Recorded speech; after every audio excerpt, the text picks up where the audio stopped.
Today's Wednesday, February 26, 2016. You're tuned into the Elevator Radio Show. Got a good show for you today, so stay tuned. Here it comes. You're tuned in to the Elevator Radio Show, a weekly program dedicated to covering news and information on elevators, escalators, and moving walkways. Produced in the wee hours of the morning, a new show is uploaded every Wednesday, sometimes even before you get out of bed. Listen to some of the comments sent in from our audience. Rob from New York writes, Tom, are you f***ing insane? You actually get up at 2 a.m. each Wednesday to put this show out? Man, you must love elevators. Tim from Illinois writes, I'm not sure why I listened, but ever since I tuned into the first show back in 2007, I've been addicted.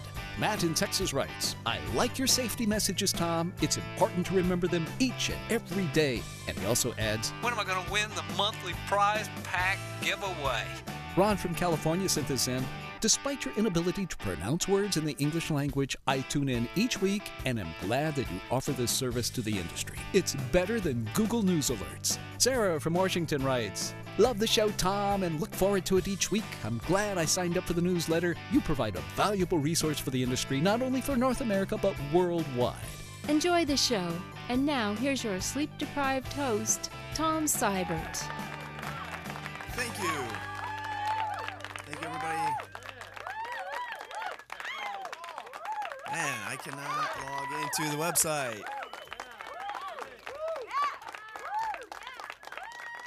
There we go. Got it. Woo! Don't you hate it when you forget your password like that? Gosh.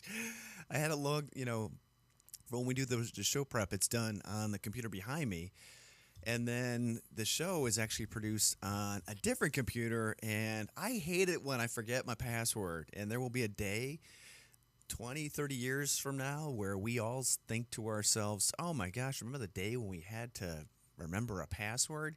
And some of us have 2-3 pages of passwords that we either have somehow saved on our computer or someplace in a location that can be accessed pretty easily. So make sure you're updating your passwords and you're keeping track of them in a place that you can, keep them safe. I'm sure there's apps to do all that stuff, but I'll let you all figure that out later on down the road. Hey, it's good to be here this Wednesday morning, and we're here in the Chicagoland area and southern or the northern part of Indiana. There's a winter storm advisory. I know there's some pretty bad weather that went through the southern states in yesterday, tornadoes and whatnot. So hopefully anybody in our listening audience made it through those storms relatively unscathed, unhurt, all that good stuff. And let's just think spring. This is the last show of February, which means you are eligible to win a prize pack giveaway. And included in our list of prize pack people are those that are subscribed or have joined or liked our Facebook page. So that's another way that we're kind of pulling in the information and joining our email list and our Facebook list. So if you are somebody who's not getting the emails, either because your spam or your server or whatever is not getting them through, please consider joining on Facebook or liking on Facebook, and that's when the show notes are uploaded and posted along with other articles throughout the week. It's just been a busy month. It's been a busy week. It's going to be a busy next week. I'll be traveling in 2 weeks, or actually the end of next week, and into what the heck was that? And into the following week for the Elevator Escalator Safety Foundation AGM. Looking forward to that and reporting on all the cool things and projects that the foundation has been involved with, and looking forward to seeing a few of you who are going to be in attendance. I'll have a recap of that meeting when I get, and we hopefully will have some exciting news and updates and whatnot, and get everybody up to speed on what the foundation is up to in the upcoming year and what it's going to need in terms of projects, funding, all that good stuff. So next week, I'm supposed to leave on Friday early in the morning, so I may not do the show just because it's when I do the show every week, it pretty much knocks me out for Thursday. Friday, I start to kind of catch up and get the legs under my feet, and then by Saturday, I'm usually okay, but I don't normally get that sleep caught up until until Monday morning, if that makes any sense whatsoever. So there may not be a show next week. There's for sure not going to be a show the week after. I'm going to actually be coming home on that Wednesday. So after the AGM meeting in Atlanta, Georgia. So there might be a possibility we'd be off the air for 2 weeks, and if so, we'll kind of post that up on the website. So anyway, got a good show for you today, and we'll get into that as soon as we can. As always, feel free to give comment on at elevatorradioshow.com on any of the posts, or feel free to do so on the Facebook page. So up next, we get right into the news. Let this week's news stories give you a lift on what's happening in the vertical transportation arena. Each news segment is organically dug and fresh with news stories of the week. Got lift? If not, stay tuned. All right. Oh, man, I got the mouse from hell. The mouse without the roller thingy. Okay. Yeah, this is not technically. You know, it's funny when you get up, when you're, you think you're, why is my password not remembering? Sorry about this. I had everything loaded up, ready to go. Here we go. Yeah, I forgot my mouse is like on the fritz. I gave my good mouse to somebody I work with so that they wouldn't have to fart around with it. Now I'm somewhat at an issue because I've got to use the elevator on the side of the screen to move the thing down and up. Okay, here we go. There we go. Okay, beautiful. See if we can't prevent ourselves from getting out of this page. All right. Oh, yeah, prize pack giveaway, $100 Visa gift card for those of you out there that are not sure what the heck this all is. Plus, we've got a box filled with goodies that companies have donated, from Starbucks cards to all other stuff, hats, shirts, all other tchotchkes and stuff like that. It's like going to an NEC show, but better, because you get a $100 Visa gift card. Anyway, so that'll be announced at the end of the show, and we'll get into that later on. Okay, CTV News reported a tragedy. Apparently, a man dies in an apparent escalator accident at the Université de Montréal in Canada. This was an elevator or escalator mechanic or technician. Obviously, 28-year-old. In terms of any, your life expectancy or living for that long is so not long enough. And it's just a reminder that we all need to stay vigilant in our training, in our safety messages, and making sure that everything is followed in terms of lockout, tagout procedures, and all that good stuff. So Elevator World has a great source online. Just Google it, and obviously our thoughts and our prayers go out to his family, his friends, and the industry. Because when we lose a mechanic or technician like this, it's tragic, and it is one that any death is one too many. So yeah, not good at all.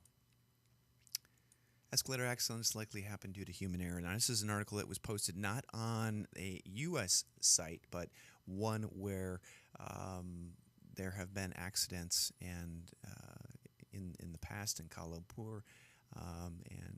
Obviously, if you let a 4-year-old play around an escalator like it's a toy or an amusement ride, you're going to have a situation where somebody's going to get hurt. And as just as a reminder, if you do witness unsafe behavior or riding a thing, on escalators, please do something to stop it. And you might get yelled at, but at the end of the day, you and I know and have seen and have read accidents that occur, primarily which are out of user, misuse or just not riding the equipment correctly. And if we can shed that information, and if it comes right down to it, you can yell back at some mom who is giving you a hard time because you're trying to give her parenting advice because you have experienced and you've understood or learned or know about incidents that have occurred as a result, and you're just trying to prevent those. So,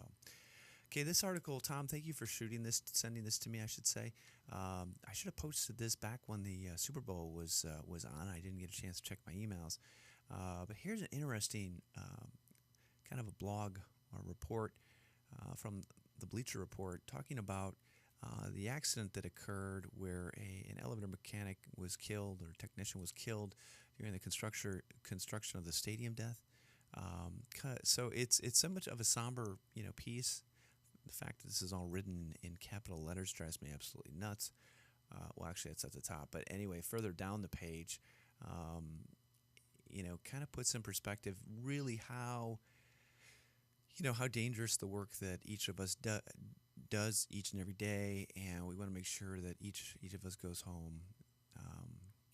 And it's just, yeah, again, these kind of accidents we want to try to prevent from happening, and whatever level it occurs on. So, but still interesting. Tom, thanks for saying this to me. Sorry I didn't get a chance to post it earlier. Okay, 16 Detroit cops were apparently stalled in an elevator in a Greektown hotel. That seems like a lot of police officers.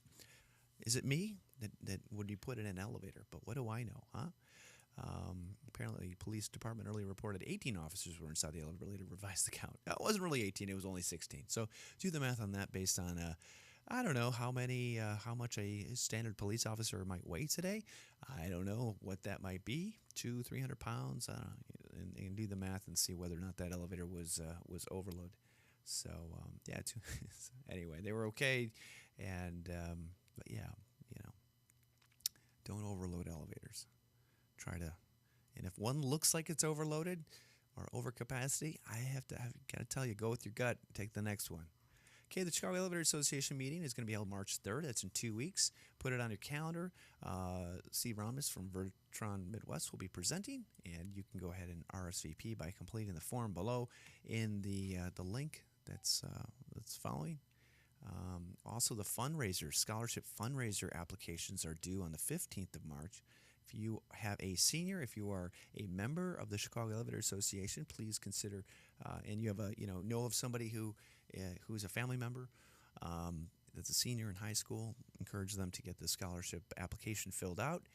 And they could be eligible to win or to receive, I should say, a $500 grant or scholarship, which, in today's world may not seem like a lot, but I got to tell you, on an application, on a college resume or whatever, it looks pretty darn good when you receive any kind of scholarship, no matter what the amount is. So keep that in mind. Okay, the video or the viral article story that just took precedent over the internet was the video in China, I believe. Menards has supplied you with... Okay, Menards. Yep, I like Menards. Got a good candy section. Anyway, that's crazy. And beef jerky. Anyway, you look at this on your own, but it's basically a video where a whole bunch of people are riding up an escalator, and it starts traveling backwards in the downward direction with the pile up at the bottom. Excuse me. I think I'm pretty sure it occurred in China or in Asia somewhere. And I'm not 100% sure exactly when it happened, but it did gain quite a bit of traction online, which kind of just kills me. But what am I going to do? Next article, PR Newswire has a press release regarding Otis installing the world's longest double-deck elevator in a tower. It's occurring, I should say, in South Korea. Let's see how long it is. It's being installed in Korea's tallest building. The elevator runs 496 meters from the second basement to the building's observation deck on the 121st floor using a single hoistway. Wow. That's pretty cool. It can carry 54 passengers to the observation deck in 1 minute. Otis is a unit of United Technology. Okay, we ordered that. Yeah, pretty cool. All right, next article. If we can get back to it. All right. Oh, yeah, that's right. My mouse roller thing is now. I did order one, so I got a new mouse coming in. Here's a good article. And I got to give federal judge and the people that fought for this a lot of credit. On the Lowdown, the website, Lowdown, New York, federal judge blocks building owner from shutting off elevator at 173rd Henry Street. Federal judge just had to go to federal court in order to have it make any kind of difference. But apparently a lawsuit that was filed last month on behalf of a 64-year-old man or woman, Chi Sum Nung, he was a tenant on the 7th floor, basically citing that his landlord, King Henry Realty, has been threatening to shut down elevator service for renovations. Angie is terminally ill and needs to leave his apartment for dialysis treatment several days each week. So apparently the judge ordered a preliminary injunction preventing the building owner from disabling the elevator until accommodations are made for Mr. Nung in order for him to be able to leave the building. So he ordered both parties back in court April 18th for settlement discussions. And we'll see what happens with that. So, interesting. You don't read about that every day. And it sucks that it's been going on as long as it's been going on, and unfortunately, elevator work is going to need to be done, but how to do that effectively is another story. I don't know what happens when the elevator's out of service. It's a whole another ball game, but kind of scary. Okay, Washington Monument reopens. Apparently, Channel 4, NBC Washington, reporting, skip this ad, has reopened after damage to an elevator's control box was repaired. I don't know if this is the controller or what, but it had been closed since Friday, but unlike past problems, this issue was attributed to not attributed to a mechanical problem. Apparently, National Park Service officials said at Friday evening, contractor was fixing an unrelated issue when workers damaged the elevator control box, they said. Yikes, sounds expensive. Some statistics since the monument has been opened. Apparently, it has been closed at least 8 times since May because of elevator problems. During one elevator outage in May, more than 40 people, including 2 pregnant women, were trapped at the top. So my question is why do you think for anybody who's related or works on this type of equipment, anybody think that, or anybody have experience with how many days the Washington Monument was shut down when it had the old elevator in place? Just curious. Be interesting to see. I'm sure that thing runs nonstop, right? And I wonder if there's more than one elevator. I'd like to know a little more information on this. I'll have to do some research. But just curious. Elevators are going to have issues, but it might take somebody driving the elevator to make sure it's A, not overloaded, and B, it runs well. But obviously, funding may not be there for that. So, but it sucks to know that the Washington Monument is closed because of an elevator issue. So, okay, elevators at Blue Ridge Terrace are out of service. This is coming from McDowellNews.com.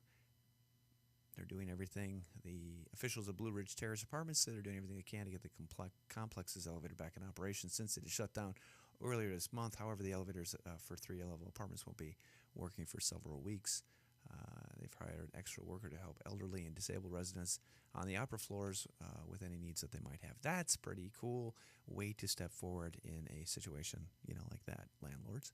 So landlords are not all scum, although this is a management company or whatever. So that's good to see.